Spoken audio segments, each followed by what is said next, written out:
did have one question posed to us from last week's discussion, so we wanted to address that first out.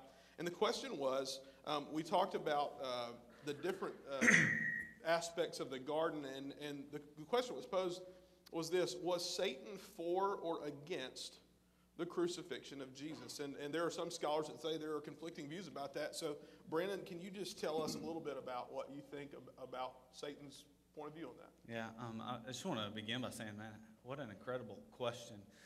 We've tried to break it down to just the essence of the question in and of itself, but you could tell the amount of thought that had gone into this question. The individual who submitted it, they had scripture references that seemed to lead them in one direction. They were comparing those scripture references with what they had seen in the movie and felt like that was a contradictory points of view.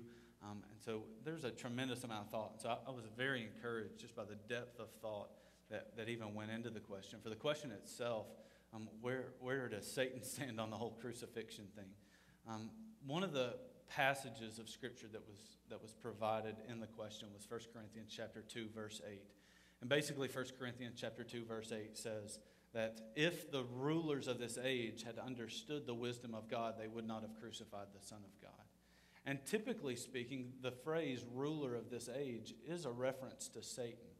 But because the term ruler was actually in the plural in the 1 Corinthians 2:8 text, every commentator that I read over the course of this past week said that the rulers of this age, plural, was likely a reference to the political and religious leaders of Jesus' day. And so we would have been speaking of, Paul would have been referring to Pilate, Herod Antipas, Caiaphas, just to name a few. And so we can't really use 1 Corinthians 2:8 to say one way or another. It speaks to something completely different. Another text that was given is in Luke 22.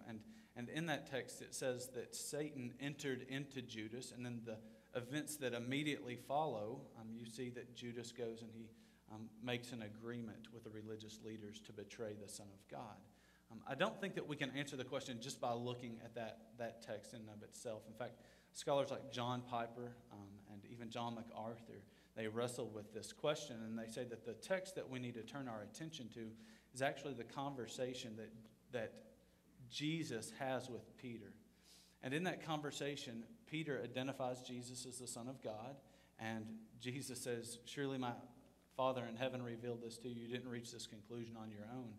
And then Jesus begins a conversation about what the Messiah was really trying to accomplish, and begins speaking about his death that was not that far away. And as he spoke about his death, Peter responds and says, "No, no, no, Lord, may it never be. May you never go to the cross. May you never die." And Jesus responds to him and says, "Get behind me, Satan."